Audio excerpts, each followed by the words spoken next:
என்னதான் பொறுமைன்னு சொன்னா கூட ஒழுக்கம் அப்படிங்கிறது ஒரு முக்கியமான விஷயம். ஸோ அதை பத்தி பேசுறதுக்கு முத்துலட்சுமி மேடம் அழைக்கிறேன். வாழ்த்துக்கள். வாருங்கள் முத்துலட்சுமி மேடம். ஒழுக்கத்தை பத்தி என்ன, ஒழுக்கம் தான் குறையுதா அப்படின்னு நீங்க சொல்லுங்க. Thank you sir. அன்பெனும் உயிர் ஒளிர் அறிவே, அன்பெனும் உள்ளம் அமைந்த பேரொளியே, அகழ்வாரை தாங்கும் புவியே, செந்தமிழ் மொழியே, தேன் தமிழ் சுவையே, இங்கு கூடியிருக்கும் அவையே, அவையில் இருக்கும் பெருந்தகையே, உங்கள் அத்தனை பேரையும் வணங்கி தொடங்குகிறேன் என் தலைப்பில் இறங்கி. இன்றைய குடும்பங்களில் குறைந்து வரும் மதிப்பு ஒழுக்கமே. இதை நான் எப்படி சொல்வதென்றால், நம் உலகத்தார் அனைவராலும் போற்றி புகழப்படும் உலக பொதுமுறையான நமது திருக்குறளில் அறத்துப்பாலில் ஒழுக்கமுடைமை என்று ஒரு தனி அதிகாரத்தையே படைத்து அதில் 10 குறள்களையும் படைத்திருக்கிறார் நம் திருவள்ளுவர். ஒழுக்கம் விழுப்பம் தரலான், ஒழுக்கம் உயிரினும் ஓம்பப்படும். இந்த உலகத்திலேயே மிக முக்கியமானது என்ன சார்? நமக்கு உயிரா பணமான்னு கேட்டா உயிர் தான். எல்லாத்தையும் விட உயிர் தான் சிறந்தது, மேன்மையானது சொல்லுவோம். அந்த உயிரை விட ஒண்ணு மேன்மையா இருக்கு அப்படின்னா அது ஒழுக்கம் தான். சோ ஒழுக்கம், அதை தான் உயிரினும் ஓம்பப்படும் வள்ளுவர் சொல்லியிருக்காங்க.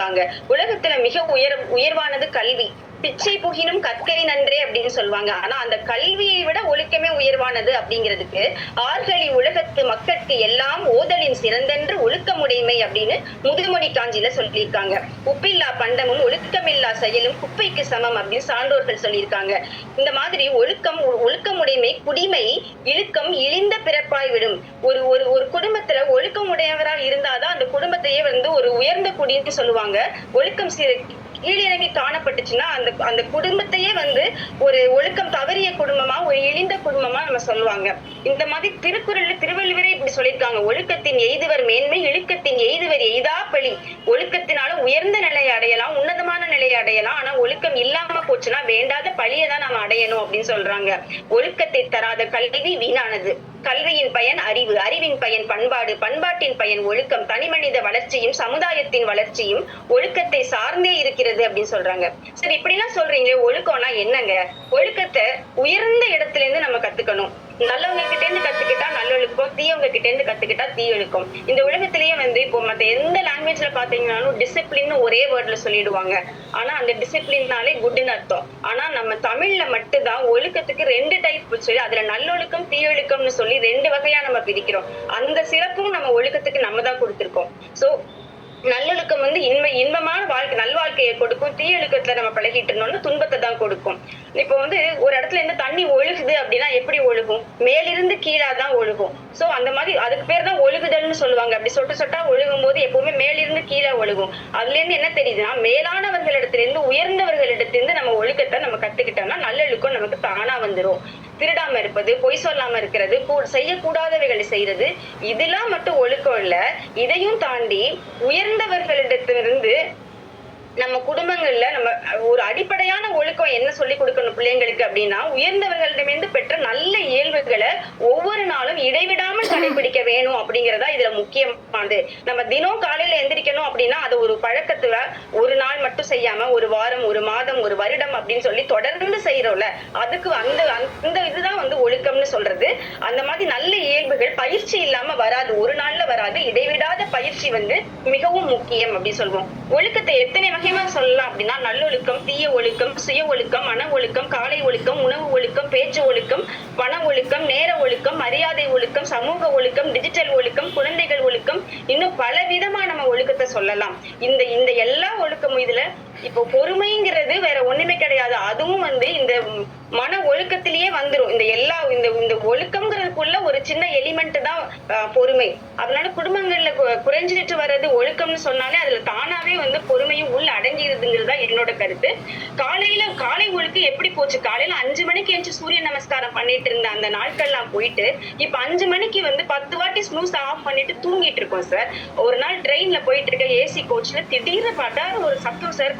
பச்சை குழந்தைங்களும் தூங்கிட்டு இருந்தது எழுந்து ஆள ஆரம்பிச்சிச்சு. என்னன்னு கேட்டா, ஹே ரஞ்சிதமே ரஞ்சிதமே மனசுகளுக்கு மந்திரமே அப்படின்னு அலாரம் டோன் வச்சிருக்கான் சார் ஒரு பையன். என்னப்பா இப்படி குழந்தைய போய் அழ வச்சுட்டீங்களா? கேட்டா, என்னக்கா நீங்க இப்படி சொல்றீங்க, என்னவே இப்படி சொல்றீங்கன்னா, எங்க வீட்டுல எங்க அப்பா ஒரு அலாரம் டோன் வச்சிருப்பாரு, அதை கேட்டீங்கன்னா என்ன சொல்லுவாங்க கேட்டு, என்னப்பா வச்சிருக்காங்க அப்படி கேட்டா, அதுக்கு சொல்றோம், என்ன அடிடாவல ஓதடாவல விட்ராவல கவலை தேவையே இல்ல.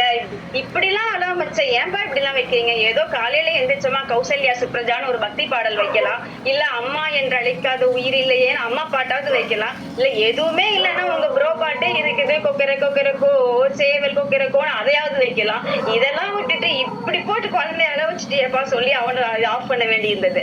அடுத்தது உணவு ஒழுக்கம் பாத்தீங்கன்னா எல்லாரும் சேர்ந்து சாப்பிட்டுட்டு இருந்த காலம்லாம் போச்சு சார். அன்னைக்கு வந்து எனக்கு மனசுல ரொம்ப சிரிக்க வைக்கிற ஒரு இன்சிடென்ட், இமாம் அண்ணாச்சியோட குட்டீஸ் பார்ப்பேன் அடிக்கடி. அதுல வந்து சார் கேக்குறாரு, பாப்பா உங்க வீட்டுல வந்து அம்மா என்ன பண்ணுவாங்க கேட்டா அம்மா டிவி பார்ப்பாங்க, அப்பா என்ன பண்ணுவாங்க அப்பா வேலைக்கு போவாங்க, யாருமா சமைப்பாங்கன்னு கேட்டா நாங்க சமைக்கவே மாட்டோம், நாங்க எப்பவுமே வெளில வாங்கிதான் சார் சாப்பிடுவோம் அப்படி சொல்றாங்க. இப்படி இருக்கு சார் நம்மளுடைய உணவு ஒழுக்கம். இந்த மாதிரி போயிட்டு இருந்துச்சுன்னா எங்க போய் சொல்றது? பேச்சு ஒழுக்கத்தை பாத்தீங்கன்னா பெரியவங்க எல்லாம் பேசிட்டு இருக்கும் போது நம்ம சும்மா உட்கார்ந்து கேட்போம் ஆணு வாயை பார்த்துட்டு.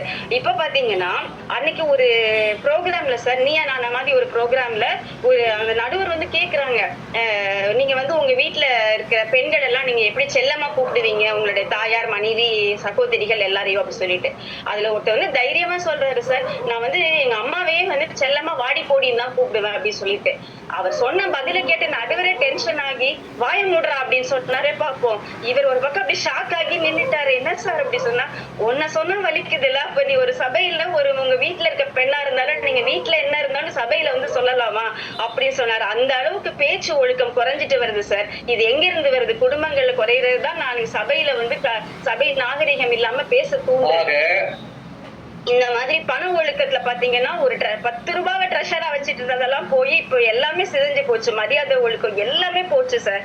அதனால ஏதோ பேசினோம் சிரிச்சோம் அப்படின்னு இல்லாம, ஒழுக்கம் இல்லாத குடும்பம், வைஃபை இல்லாத மொபைல் மாதிரி பாஸ்வேர்ட் ஸ்ட்ராங் ஆனா வேல்யூஸ் வீக், பேட்டரி ஃபுல்லா இருக்கும் ஆனா ஃபேமிலி பாண்டிங் எம்டியா இருக்கும். ஒழுக்கம்ங்கிறது கட்டுப்பாடு இல்ல, அது வாழ்க்கையை காப்பாற்றும் பாதுகாப்பு. Discipline is not punishment, it is protection for our future. ஒருபோதும் பொய்யுரைக்க மாட்டேன்னு சொல்ற ஹரிச்சந்திரனை பார்த்து நம்ம குழந்தைங்களை வளர்க்கணும் சார். மனிதனுக்கு பகுத்தறிவுங்கிறது 6வது அறிவுங்கிறது இறைவன் கொடுத்த வரம். அந்த வரத்தை பயன்படுத்தி நம்ம ஒழுக்கமா வாழணும். மனிதனை மனிதனாக வாழ வைப்பது ஒழுக்கம், மனிதனை தெய்வ நிலைக்கு உயர்த்துவது ஒழுக்கம். தனக்கோ பிறருக்கோ தற்காலத்திலோ பிற்காலத்திலோ எண்ணம் சொல் செயல் இவற்றால் எந்த தீங்கும் விளைவிக்காததுதான் உண்மையான ஒழுக்கம். வெற்றி மட்டுமே என்றும் நிலைக்காது, தோல்வி இல்லாத வாழ்க்கை இனிக்காது. முயற்சி என்ற விதையை விதைத்துக் கொண்டே இருப்போம், முளைத்தால் இல்லை என்றால் மண்ணிற்கு உரம். தமிழனாக பிறந்ததே ஒரு வரம், வணங்கி முடிப்பதே தமிழின் அறம், முடிவில் வணங்குவதே ஒழுக்கம், அதுவே என்றும் என் பழக்கம். குடும்பங்களில் ஆகவே குறைந்து வருவது ஒழுக்கமே என்று கூறி அமர்கிறேன். நன்றி. வாய்ப்புக்கு நன்றி அனைவருக்கும். அப்பா அருவி மழை பெய்ஞ்சு ஓஞ்ச மாதிரி இருக்கு. நீங்க நிறைய விஷயங்கள் சொன்னீங்க. அதுல வந்து குரல்ல இருந்து ஆரம்பிச்சு பல விஷயங்கள் சொல்லிட்டு வந்தீங்க. ஹியூமரஸாவும் நிறைய பேசுனீங்க. நீங்க பேசுறச்சு எனக்கு என்னோட வீட்டு ஞாபகம் வருது. அதுக்கு சாட்சியா என்னோட சிஸ்டர்ஸ் 2 பேர் இருக்காங்க. நாங்க வந்து காலையில 5:30 மணிக்கு எழுந்துக்கணுங்கிறதுக்கு எங்க அப்பா ரொம்ப குறியா இருப்பாரு. இந்த டிரான்சிஸ்டர் ஆன் பண்ணி எங்க காது கிட்ட எடுத்து வந்து ஆட்டுவார். வேற வழியே இல்லாம எழுந்துப்போம். ஆனா அந்த பழக்கம் தான் வந்து ஒரு நாள் வந்து கஷ்டமா இருந்திருக்கும். அப்புறம் ஓவர் பீரியட் ஆஃப் டைம் பாத்தீங்கன்னா அது இட் பிகம்ஸ் அ ஹேபிட். இப்பயோ சொல்லுவாங்க, பட்டாவுடி வந்து அவர் ஷூவை வந்து வேற யார்ட்டும் பாலிஷ் பண்ண சொல்றச்சு அவங்க அப்பா வந்து முதுகுல அடிச்சிட்டாராம். உங்க ஷூ தானே, நீதான் பாலிஷ் பண்ணணும் அப்படின்னு சொல்லி. ஸோ நிறைய விஷயங்கள் ஒழுக்கத்துக்காக நல்லா பேசியிருக்கிறீங்க. நிறைய கருத்துக்கள் ஹியூமரஸாகவும் பேசுனீங்க. ரொம்ப சந்தோஷம்.